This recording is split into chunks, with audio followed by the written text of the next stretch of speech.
الحمد لله رب العالمين والصلاة والسلام على أشرف الأنبياء والمرسلين نبينا محمد وعلى آله وأصحابه أجمعين.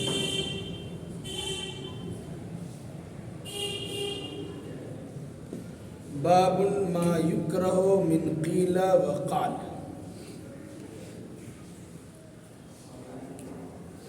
قال حدثنا علي بن مسلم قال حدثنا هشيم قال أخبرنا غير واحد منهم مغيرة وفلان ورجل ثالث أيضا عن الشافعي عن وراد كاتب المغيرة بن شعبة أن معاوية كتب إلى المغيرة أن اكتب لي بحديث سمعته من رسول الله صلى الله عليه وسلم قال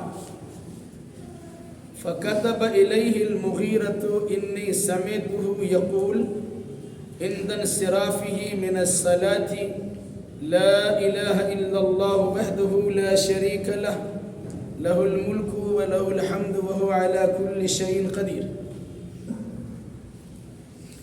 3 مرات. قال وكان ينهى عن قيل وقال وكسرة السؤال وإذاءة المال ومنع وهات وعقوق الأمهات وباد البنات. وعن هشيم أخبرنا عبد الملك ابن عمير قال سمعت ورادا يحدث هذا الحديث عن المغيرة عن النبي صلى الله عليه وسلم.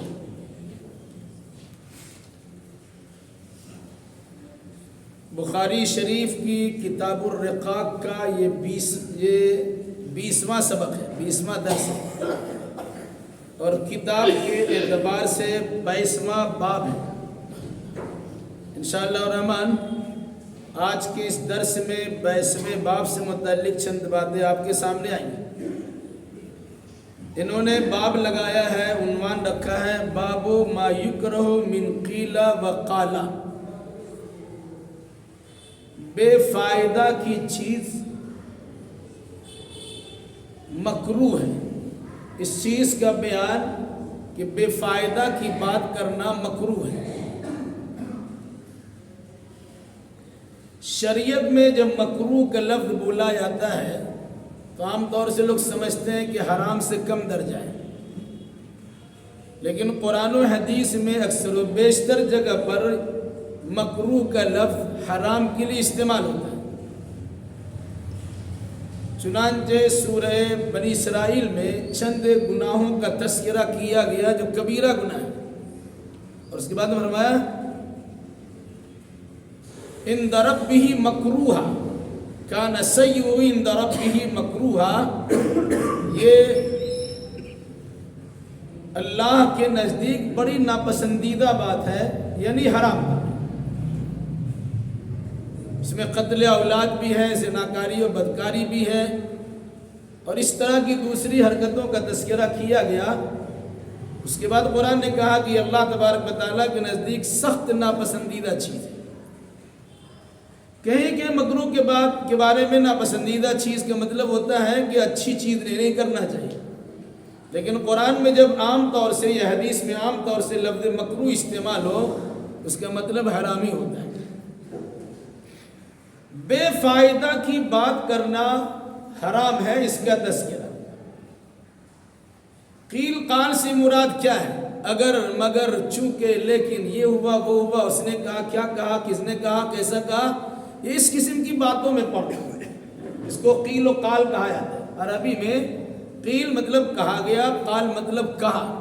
کسی نے کہا اور کسی سے کہا گیا، کوئی سن رہا ہے کوئی سنا رہا ہے، لیکن ایسی باتیں جس کا کوئی فائدہ نہیں ہوتا.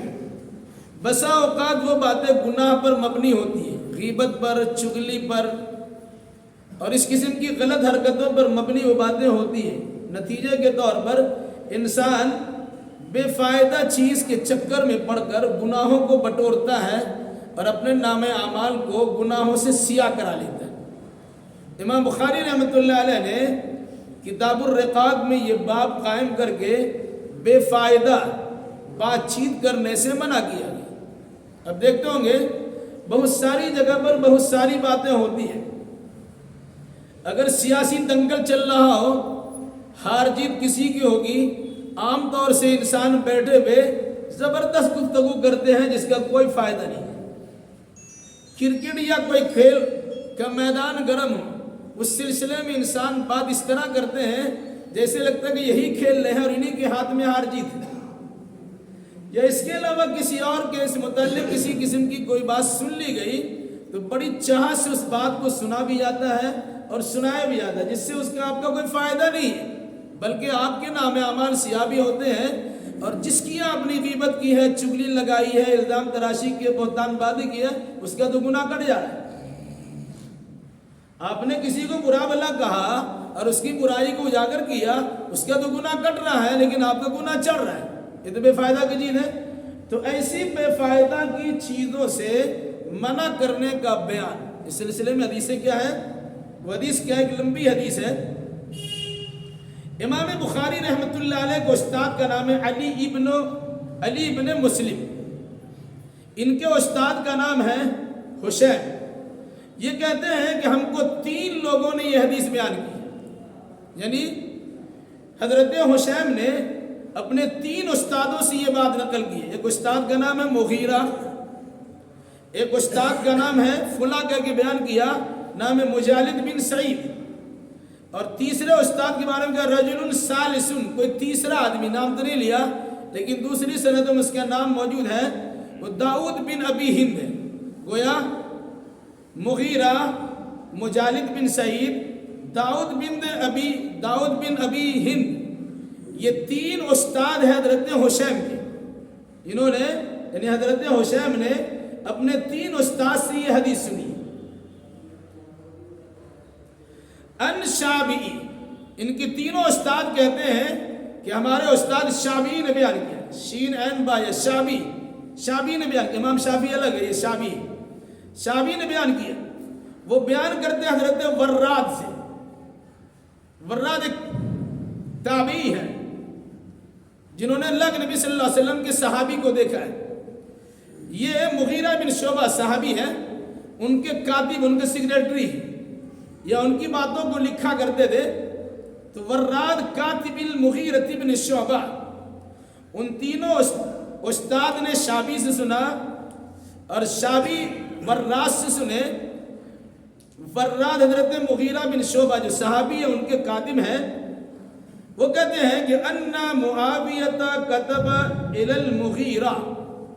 حضرت معاویہ، امیر معاویہ رضی اللہ تعالیٰ عنہ بہت زبردست صحابی ہے. ان کے دور میں فتوحات کا سلسلہ بہت دور تک پہنچ گیا. یہ اللہ کے نبی صلی اللہ علیہ وسلم کے رشتہ دار بھی ہیں، اور سب سے بڑی بات یہ کاتب وحی ہے. لیکن افسوس یہ ہے کہ آج کے موجودہ دور میں چند کتاب پڑھنے والے حضرات حضرت معاویہ رضی اللہ تعالیٰ عنہ کے خلاف حردہ سرائی کرتے ہیں، ان کے متعلق بہت کچھ بدگمانیاں پھیلاتے ہیں. اور انہی کا لڑکا ہے یزید، حضرت معاویہ ہی کا لڑکا یزید ہے.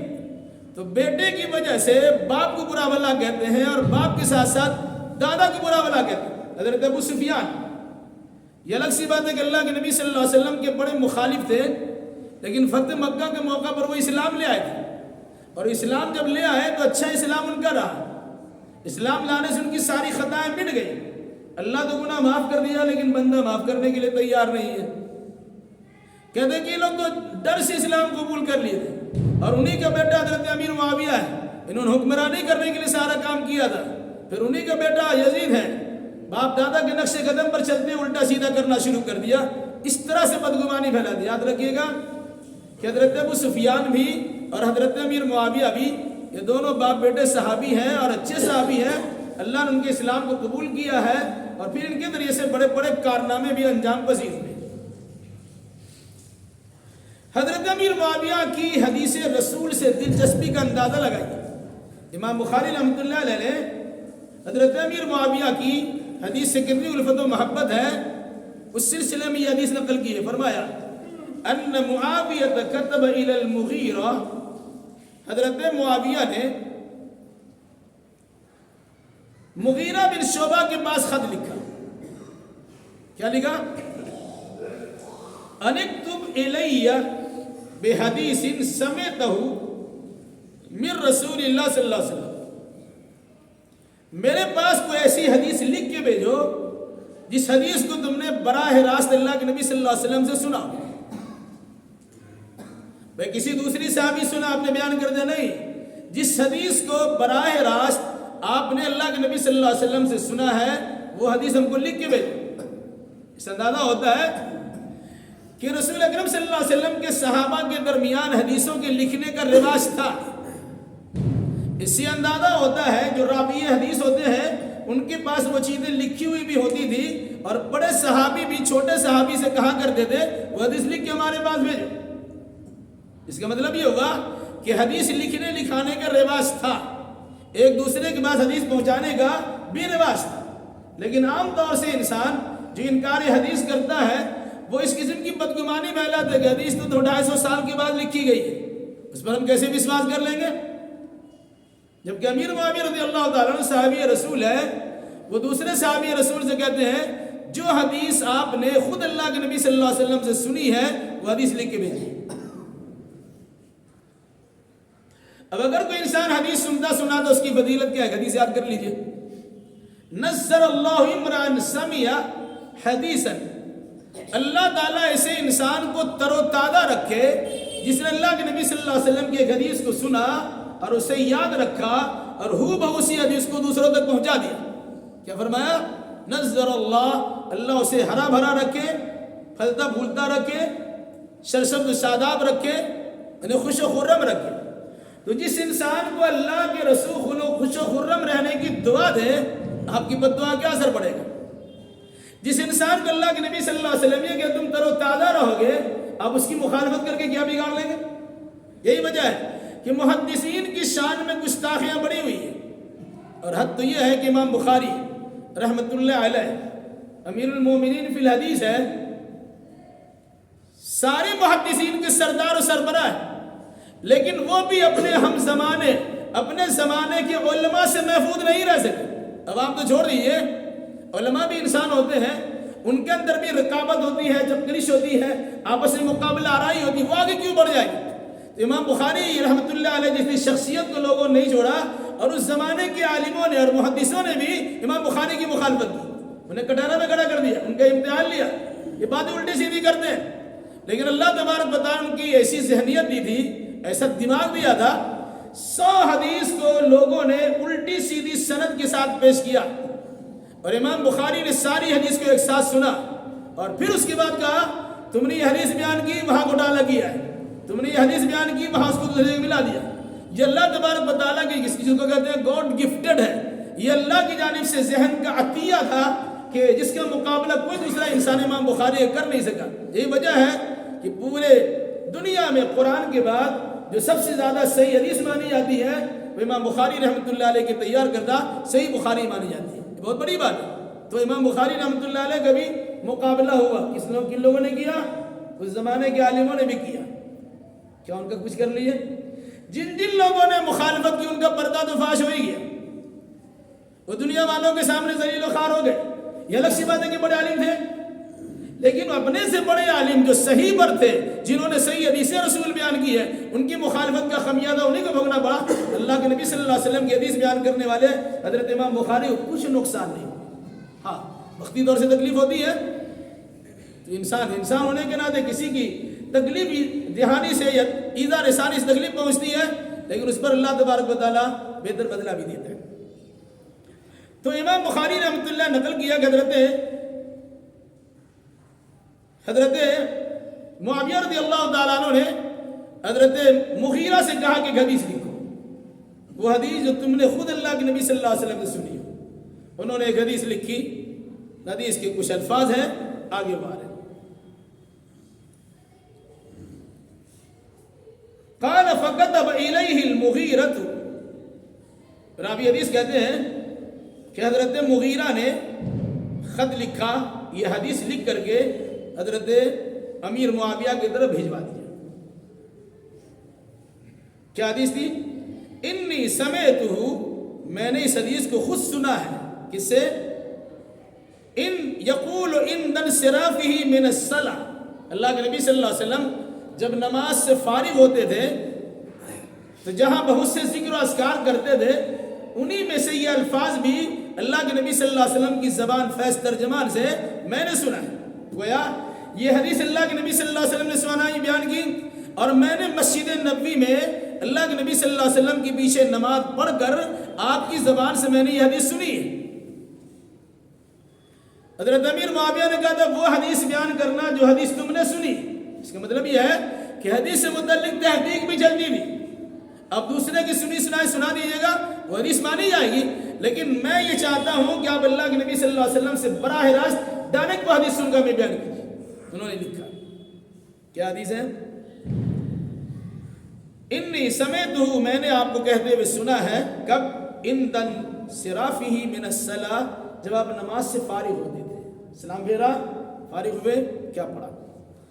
لا الہ الا اللہ وحدہ لا شریک لہ لہ الملک ولہ الحمد وہو علی کل شیء قدیر. میں نے اللہ کے نبی صلی اللہ علیہ وسلم کو کہتے ہوئے سنا نماز سے فارغ ہو کر کے. آپ نے بعض روایت میں اللہ اکبر کہا, استغفر اللہ استغفر اللہ استغفر اللہ کہا, اور بہت ساری دعا ہے. جگہ جگہ پر وہ چیز لکھی بھی آپ کو مل جائے گی. تو بہت سارے ذکر و اذکار ہیں. اسی میں سے حضرت مغیرہ بن شعبہ نے جو اللہ کے نبی صلی اللہ علیہ وسلم سے براہ راست سنا تھا اس کو حضرت امیر معاویہ کو لکھ کر بھیج دیا. پہلی بات اس میں کیا تھی؟ لا الہ الا اللہ, اللہ کی سوا عبادت کے لائق کوئی نہیں. وحدہ لا شریک لہ, وہ تنہا ہے, اس کا کوئی شریک نہیں. لہ الملک, ساری بادشاہت اسی کی ہے. وَلَهُ الْحَمْدُ, اور ساری تعریف اسی کے لیے. وَهُوَ عَلَى كُلِّ شَيْءٍ قَدِيرٌ, اور وہ ہر چیز پہ قادر ہے. گویا سلام پھیر کر یہ ذکر بھی کرنا چاہیے. اس ذکر کو در حقیقت توحید سے پر کر دیا گیا. اب غور کریں گے اس کے معنی پہ تو اندازہ ہوگا اس کی حقیقت کیا ہے. پہلے لفظی غور کر لیجئے, لا الہ, نہیں ہے کوئی معبود. دنیا میں جتنے معبودان باطل ہیں جن کی پوجا پاٹ ہوتی ہو سب کو ختم کر دیا, کوئی نہیں. الا اللہ, ثابت کر دیا کہ صرف اللہ ہی عبادت کے لائق ہے. جتنی چیزیں پوجی جاتی ہیں, جتنے انسان پوجے جاتے ہیں, جتنے فرشتے پوجے جاتے ہیں, جتنے جنات پوجے جاتے ہیں, یا جو بھی چیزیں درخت شجر حجر دریا سمندر پوجے جاتے ہیں, کوئی عبادت کے لائق نہیں. پہلے اس کی تردید کر دی, انکار کر دیا. پھر اس کے بعد کہا آخر ہے کون عبادت کے لائق؟ کہ الا اللہ, اللہ کے سوا کوئی نہیں ہے, اللہ ہی عبادت کے لائق ہے. وحدہ لا شریک لہ, تو جملہ وحدہ وہ اکیلا ہے, لا شریک لہ اس کے کوئی شریک نہیں ہے. الا اللہ کی تائید کی گئی وحدہ سے, نہیں ہے کوئی عبادت کے لائق مگر اللہ, وہ اکیلا ہے. اور جب کہا لا الہ, اس کی تائید ہو رہی ہے لا شریک لہ, اس کا کوئی شریک نہیں. گویا اس جملے اور اس ذکر کے ذریعے سے انسان کی توحید کو مضبوط کیا ہے. اگر کوئی انسان نماز بھی پڑھے اور شرک بھی کرے اس کی عبادت کا کوئی اعتبار نہیں ہوگا. کہا آپ نے نماز پڑھ کے دکھایا, اللہ اکبر سے لے کے السلام علیکم تک آپ نے انجام دے دیا, لیکن اگر اس بیچ میں کسی قسم کی خرابی آئی ہوگی اور عقیدے میں بگاڑ پیدا ہوا ہوگا اور اللہ کی توحید سے متعلق کسی قسم کا رخنہ اندازی کی بات ہوئی ہوگی تو تمہاری نماز ہی برباد ہوگی. اس لیے نماز سے پہلے کلمات سنائی جاتے ہیں پورے اقامت کے, اللہ اکبر اشہد ان لا الہ الا اللہ اشہد ان محمد رسول اللہ, اس سے پہلے پورے اذان ہے. پھر جب نماز شروع کرنے کے لیے آتے ہیں تو دنیا کی سارے خیالات کو پیچھے چھوڑتے ہوئے کہتے ہیں اللہ اکبر. سب کچھ پیچھے ہے, اللہ کی بڑائی کا اقرار آپ نے کر لیا, اب نماز آپ کی شروع ہو گئی. نماز شروع کرنے کی اہمیت آپ جانتے ہی ہیں, آپ کی نگاہ دائیں بائیں آگے پیچھے اوپر نیچے نہ ہونے پائے. آپ سجدے کی جگہ پر دیکھیے, اس طرح دیکھیے کوئی اللہ تبارک و تعالیٰ کو دیکھ رہے ہیں. تمام تر چیزوں سے توجہات کو الگ کر کے صرف اللہ کی جانب متوجہ ہو جائیے.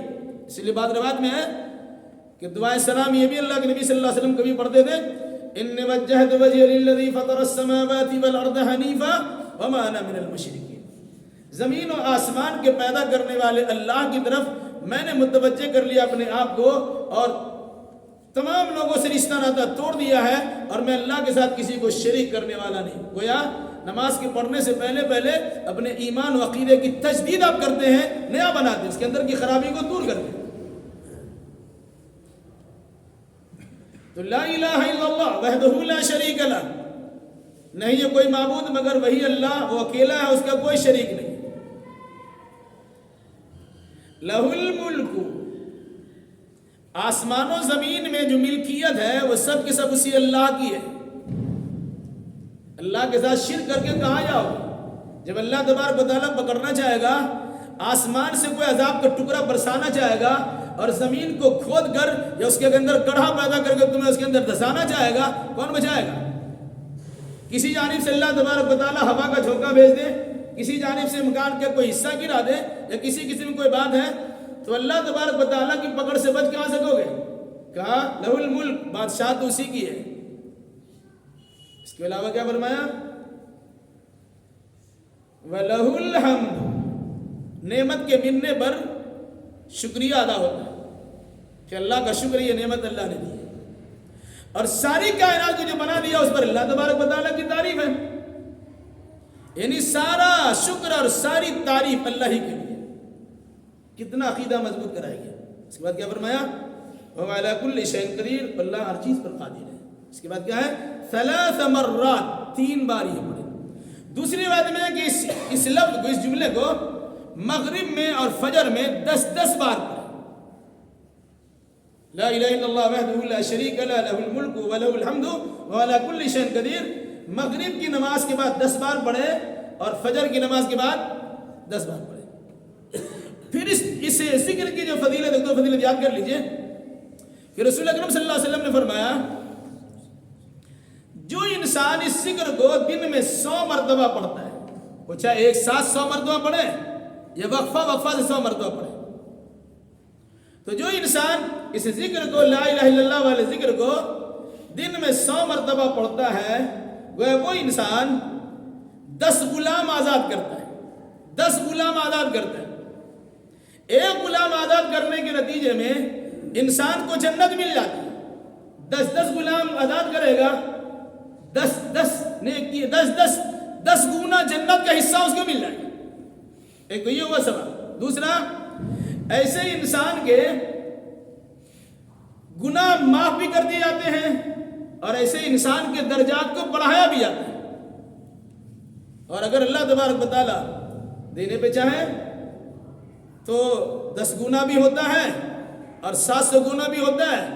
وہی اللہ یرزق من یشاء بغیر حساب, اور اللہ تبارک تعالیٰ بغیر حساب کی بھی دینا چاہے تو دے دیتا ہے. تو انسان کے خلوص للہ پر اس کے اعمال کے نتیجے میں اللہ تبارک و تعالیٰ کی جانب سے نوازش میں اضافہ بھی ہو سکتا ہے. پھر اس میں فرمایا کہ جو انسان دن میں پڑھ لیتا ہے, یہ جملہ پڑھنے والا ان تمام انسان سے بہتر ہو جاتا ہے جس انسان نے یہ جملہ نہیں پڑھا, یہ ذکر نہیں پڑھا. اگر کوئی دوسرا پڑھ لے گا وہی بہتر ہوگا, لیکن اگر آپ ہی نے پڑھا ہے, کوئی نہیں پڑھا ہے, ان تمام میں سب سے بہتر آپ ہوں گے اگر آپ نے 100 مرتبہ اس کو پڑھ لیا. کتنی بڑی بات ہے. اور جو پڑھے گا وہ بہتر ہو جائے گا. گویا یہ اس ذکر و اذکار کو پڑھنے والا انسان نہ پڑھنے والے انسان سے اس دن بہتر بن جاتا ہے. اگر آپ کو بہتر بننا ہے تو روزانہ پڑھیے 100 بار. اس ذکر کے بارے میں اللہ کے نبی صلی اللہ علیہ وسلم نے فرمایا بطور خاص کہ یہ وہ ذکر ہے جسے تمام نبیوں نے پڑھا ہے اور میں بھی اسے پڑھتا ہوں عرفات کے میدان میں. بطور خاص اللہ کے نبی صلی اللہ علیہ وسلم نے عرفات کے میدان میں اس ذکر کو کرنے کی تاکید کی ہے. جب آدمی حج کے لیے آتا ہے اور عرفات کے میدان میں ہوتا ہے, سارے انسان وہاں حج کرنے والے جمع ہوتے ہیں. اس دن کی فضیلت کی بات یہ ہے کہ شیطان وہاں دھاڑے مار کے روتا ہے کہ میری کوئی چال چل نہیں سکا. یہ سارے لوگ اللہ تبارک و تعالیٰ سے ایسی مغفرت کی بھیک مانگتے ہوئے رو رہے کہ اللہ اس کو سب کو معاف کر دے. اس جگہ بھی ذکر کے بطور خاص یہ. دوسری بات میں ابو داؤد ترمذی وغیرہ میں کہ اللہ کے نبی صلی اللہ علیہ وسلم نے سب سے افضل دعا جو تمام نبیوں نے کی ہے وہ دعا یہی ہے. اس میں بظاہر کوئی دعا کے الفاظ نہیں ہے, لیکن فرمائے سب سے بہتر دعا ہے لا الہ الا اللہ وحدہ لا شریک لہ لہ الملک ولہ الحمد وهو على كل شيء قدیر. اس ذکر کو پڑھیے. حضرت امیر معاویہ نے خط لکھا, حضرت مغیرہ بن شعبہ نے کہا میں نے اللہ کے نبی صلی اللہ علیہ وسلم سے یہ ذکر کہتے ہوئے سنا ہے اور میں آپ کو لکھ کے بھیج رہا ہوں. ہو گیا. دوسرا قال وكان ينهى عن قيل وقال. جب باب باندھا امام بخاری نے فضول اور بیکار بے فائدہ کی چیزوں سے اللہ کے نبی صلی اللہ علیہ وسلم نے منع فرمایا. اگر مگر چونکہ لیکن معلوم ہے اگرچہ کی روٹی مگرچہ کی دال، اگرچہ کی روٹی مگرچہ کی دال اور چنانچہ کی چٹنی بڑے مزیدار. جب انسان مجلس میں بیٹھتا ہے اور مزہ لینا چاہتا اگر مگر چونکہ لیکن کرتا ادھر ادھر کرتا ہوا وہ گھنٹوں گھنٹوں بتا دیتا ہے دوست احباب کی مجلس میں. کہا ایسے فضولیات سے اپنے وقت کو ہی بچائیے اور ایسے فضول بات سے اپنے ذہن و دماغ کو ہی بچائیے. کیونکہ اگر آپ نے اس قسم کی باتوں سے اپنے کان کو بھر لیا ہے، اپنے دماغ کو اس سے ہٹا لیا ہے، ظاہر سی بات ہے دماغ میں کوئی خالی جگہ رہے گی تب تو صحیح بات پہنچے گی. آپ نے تو بکواس اس میں گزار لیا. تو کیا فرمایا اللہ کے نبی صلی اللہ علیہ وسلم نے منع فرمایا کس سے؟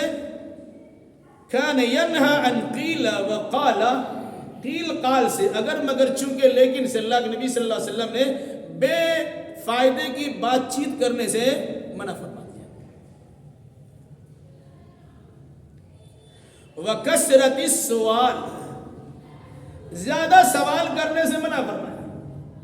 یاد رکھیے کیا کیا منع فرمایا؟ منع کرنے کی چیزوں کو یاد رکھیے.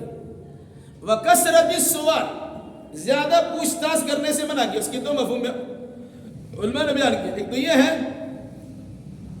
ایک انسان مانگتا پھرتا ہے،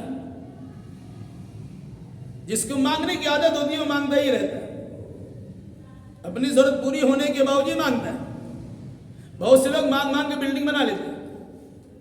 بہت سے فقیروں کا جائزہ آپ لیجئے گا تو اندازہ چلے گا کہ آپ کے پاس رہنے گھر نہیں ہے، وہ تو مالک کے مکان بنگلہ بنا کے بیٹھا ہوا ہے، وہ مانگ رہے ہیں.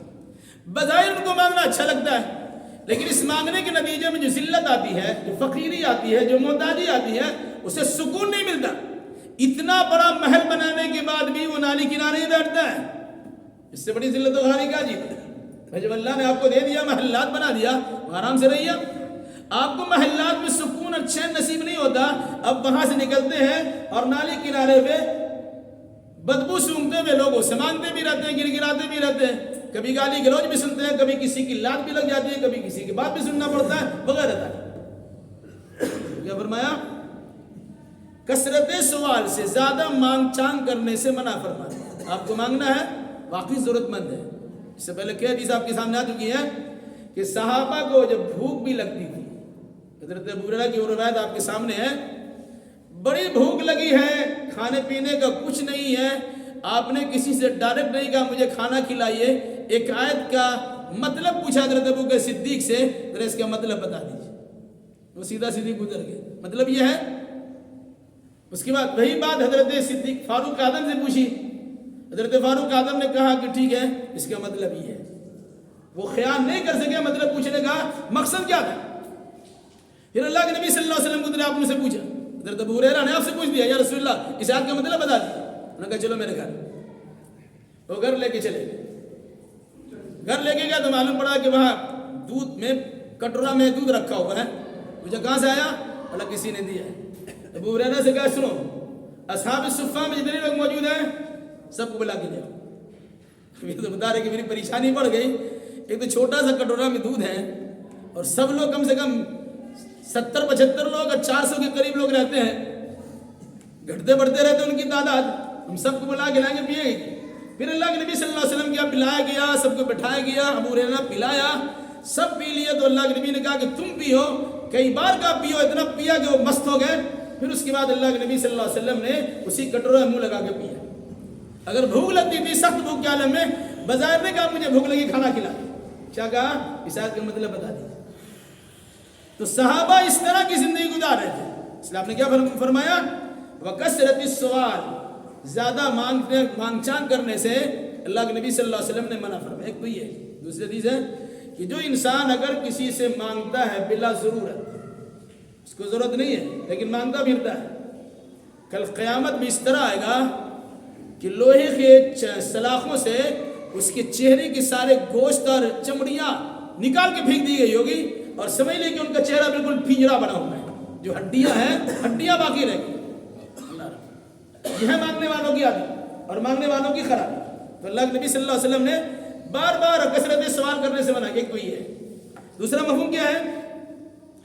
دین کے معاملے میں انسان کٹ حجتی کرتا ہے اور بار بار سوال کرتا ہے, اس میں بھی کل کانٹا نکالتا ہے, ایسے ایسے مسئلے دریافت کرتا ہے جس مسئلے کا بھی وقوع ہی نہیں ہوا, ایسا واقعہ پیش ہی نہیں آیا.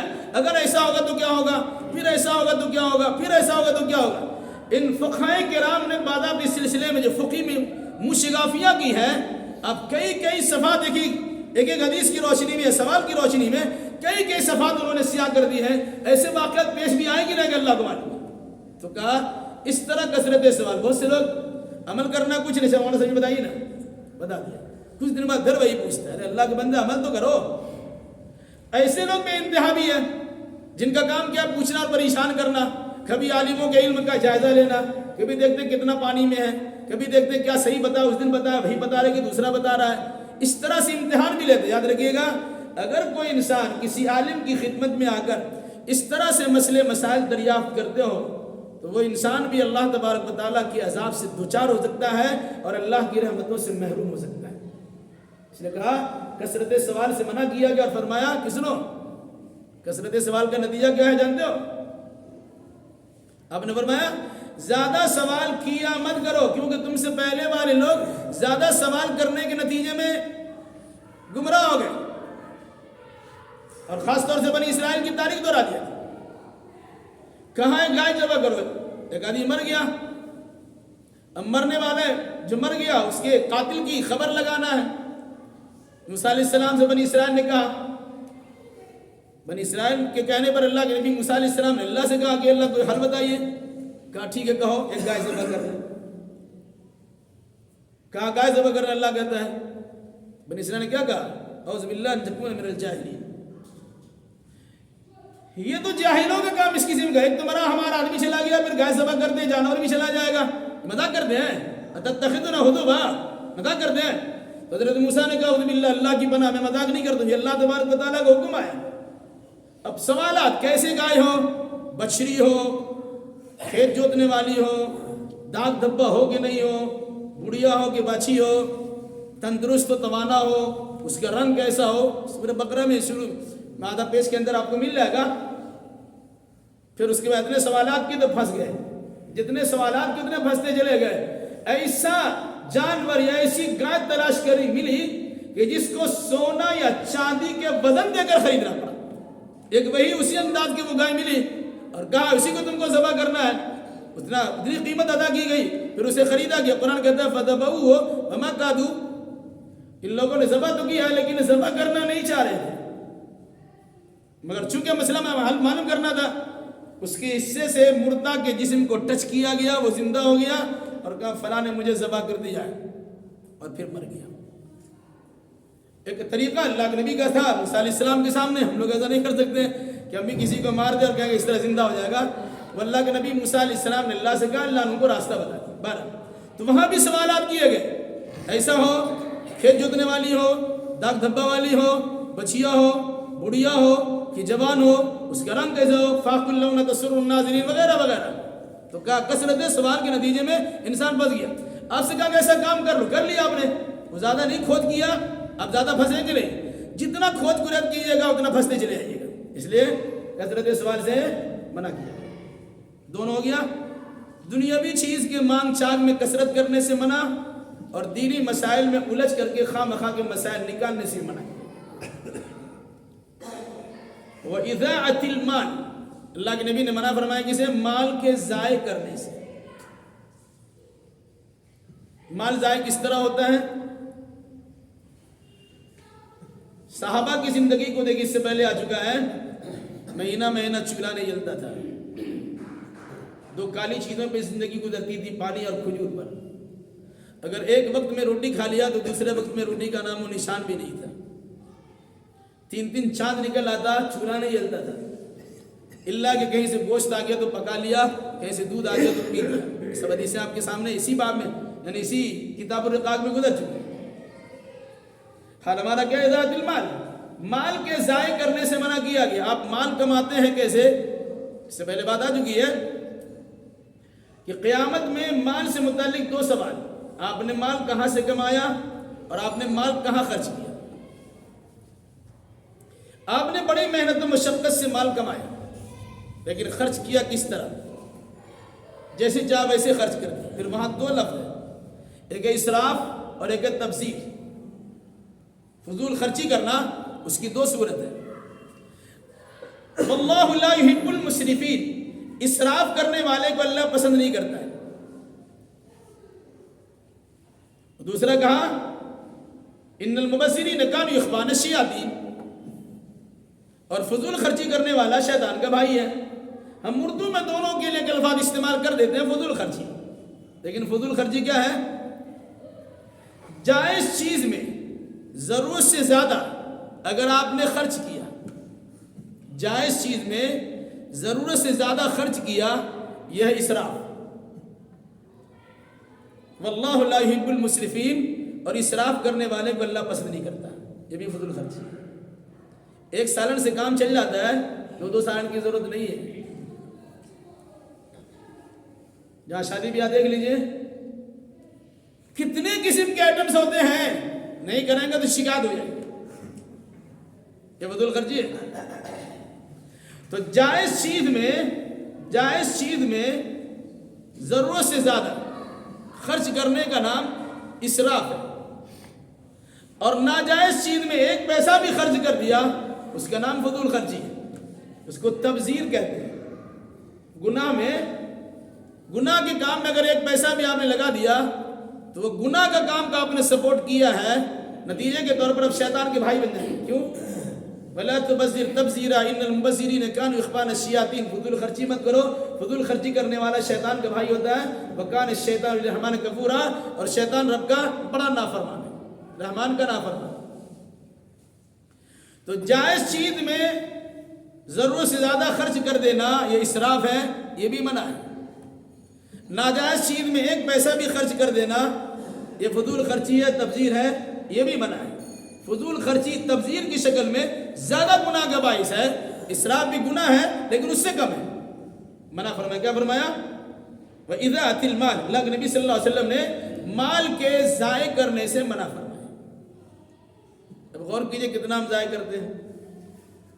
اس کے بعد ایک اور سوال، وَمَنْ يُوَّهَاتِ، اللہ کے نبی صلی اللہ علیہ وسلم نے اس بات سے منع کیا ہے کہ اپنا پیسہ روک کے رکھے اور دوسرے سے لیتے رہے، منع کیا۔ اور ہاں، لاؤ دیکھیں گے دوست احباب کی مجلس میں ایسے لوگ بھی ہوتے ہیں، جب خرچ کرنے کی باری آتی ہے تو سوچتے دوسرا ہی خرچ کرے، اپنا روک کے رکھا خرچ کرتے ہی نہیں، خالی دوسرا خرچ کرے۔ بھائی آپ بھی خرچ کرنے کی کوشش کیجئے۔ فرمایا من یوہات، اپنا پیسہ روک لینے اور دوسرا کے پیسہ خرچ کروانے میں جو لگے رہتے ہیں، اللہ کے نبی نے اس سے منع فرمایا۔ کیوں؟ 2-3 مرتبہ ایسا آپ کر دیں گے تو آپ کی عزت چلی جائے گی، آپ کی شان و شوکت خاک مل جائے گی، وہ دوست کل آپ سے نفرت کرنا شروع کر دیں گے، دوستی میں بندش آ جائے گی۔ یہ کیسا دوست ہے خالی کھانے کے چکر میں رہتا ہے اور خرچ کرواتا ہے اور اپنا پیسے خرچ کرنے کے لیے تیار نہیں ہوتا ہے، انسانی فطرت ہے، اس کو بھی لگے گا۔ تو فرمایا جو انسان خود اپنا پیسہ روک لیتا ہے اور دوسروں کا پیسہ لیتا، مانگتا اور خرچ کرواتا ہے، اس سے بھی اللہ کے نبی صلی اللہ علیہ وسلم نے منع فرمایا۔ کیا فرمایا؟ وَمَنْ يُوَّهَاتِ، اپنی چیز بچانے رکھنے اور دوسروں سے مانگتے پھرنے سے اللہ کے نبی صلی اللہ علیہ وسلم نے منع فرمایا۔ اچھا، وَعُقُوقِ الْأُمَّهَاتِ، ماؤں کی نافرمانی کرنے سے منع فرمایا۔ ماں دنیا میں آنے کا ایک اہم ذریعہ ہے۔ باپ اور ماں یہ دونوں ذرائع ہیں دنیا میں آنے کے، انہیں مربی مجازی کہا جاتا ہے۔ خالق حقیقی تو اللہ ہے اور مربی مجازی یہ ماں باپ ہے۔ ماں باپ ایک ذریعہ بنتے ہیں نسل کے دنیا میں آنے کے۔ باپ کے بالمقابل ماں کا 3 درجہ زیادہ اللہ کے نبی صلی اللہ علیہ وسلم نے فرمایا ہے کہ 3 جگہ ایسی ہوتی ہے جہاں باپ کا کوئی کام نہیں ہوتا ہے، ماں ہی اس کو جھیلتی ہے۔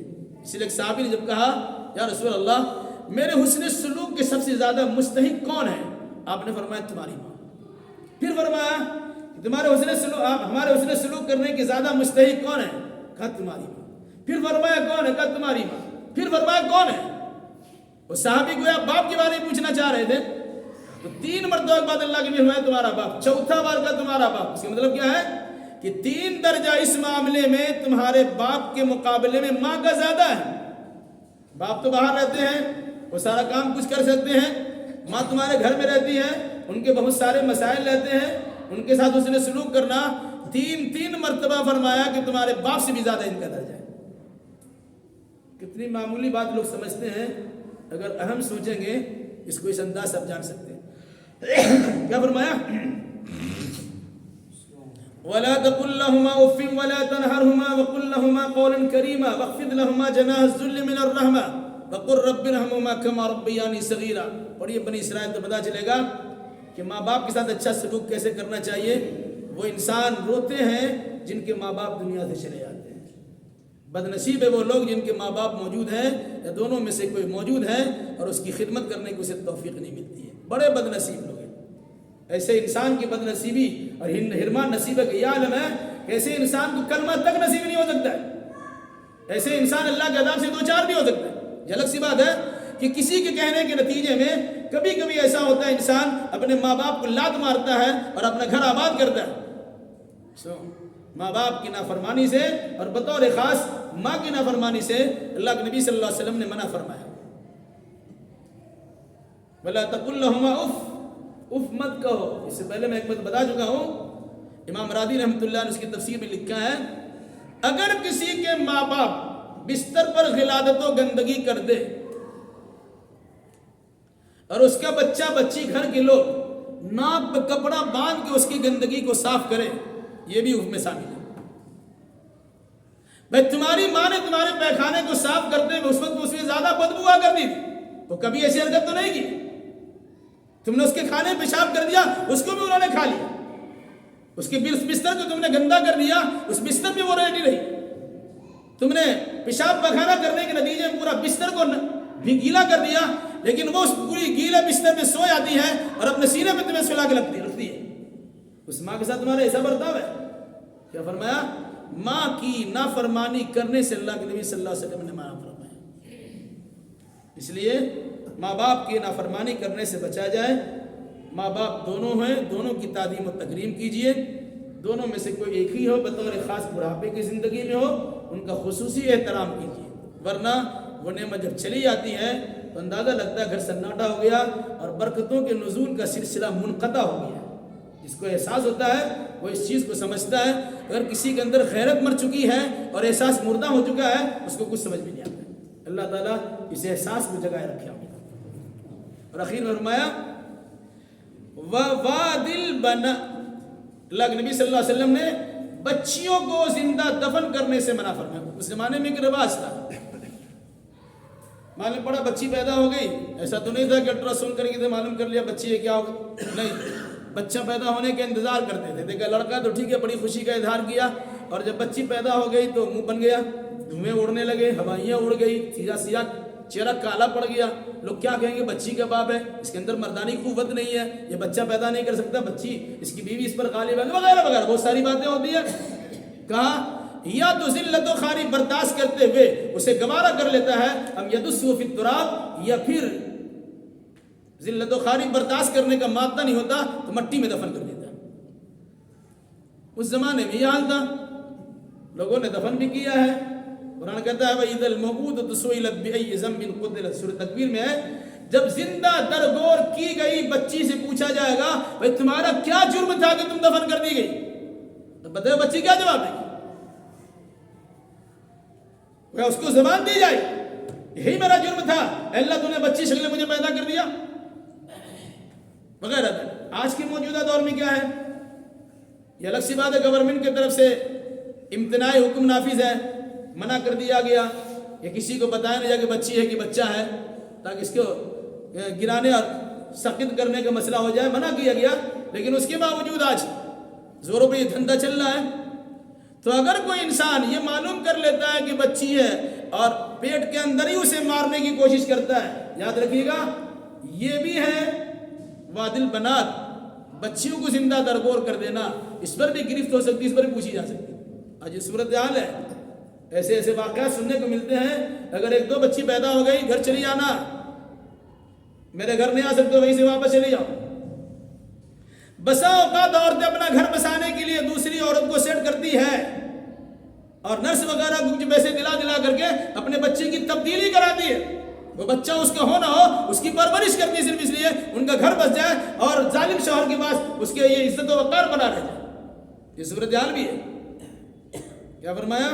اللہ کے نبی صلی اللہ علیہ وسلم نے منع فرمایا ہے بچیوں کی زندہ دفن کرنے سے. یہ وہ حدیث ہے جسے امام بخاری رحمۃ اللہ علیہ نے کتاب الرقاق میں نقل کیا ہے اور بطور خاص حضرت امیر معاویہ رضی اللہ تعالیٰ عنہ کے سوال کرنے پر حضرت مغیرہ بن شعبہ رضی اللہ تعالیٰ عنہ نے یہ حدیث ان کو بیان کی اور لکھ کے بھیجا ہے کہ میں نے خود اللہ کے نبی صلی اللہ علیہ وسلم کی زبان سے یہ روایت سنی ہے, یہ حدیث سنی ہے. اندازہ لگائیے کہ صحابہ کے زمانے میں حدیث کی لکھنے لکھانے کا اور سننے سنانے کا رواج تھا اور صحابہ حدیث سنتے بھی تھے سناتے بھی تھے.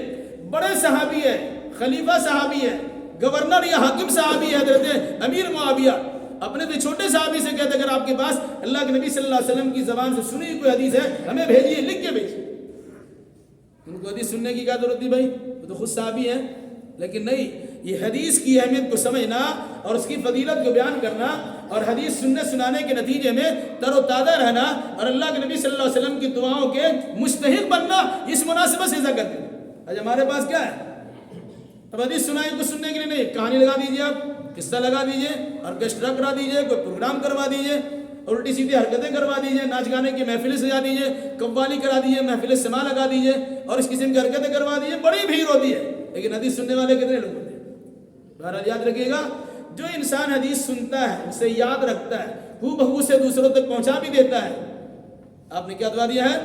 نظر اللہ, اس انسان کو اللہ تبارک, نظر اللہ عمران سمیع حدیثا, جس نے میری حدیث کو سنا, یاد رکھا, دوسروں تک پہنچا دیا, اللہ اسے ہرا بھرا رکھے, تر و تازہ رکھے. اس لیے حدیث کی محفل ہو یا قرآن کی محفل, انہیں سنیے بھی سنائیے بھی اور اپنے آپ کو ہرا بھرا رکھیے اور اللہ تبارک و تعالیٰ کی رحمتوں میں اپنے آپ کو شامل رکھیے. اللہ ہمیں اور آپ پر جو نا مسلمانوں کو کتاب و سنت کی روشنی میں عقیدہ اعمال بجا لانے کی توفیق مرحمت فرمائے. اقول قولی ھذا واستغفر اللہ لی ولکم ولسائر المسلمین واخر دعوانا ان الحمد للہ رب العالمین.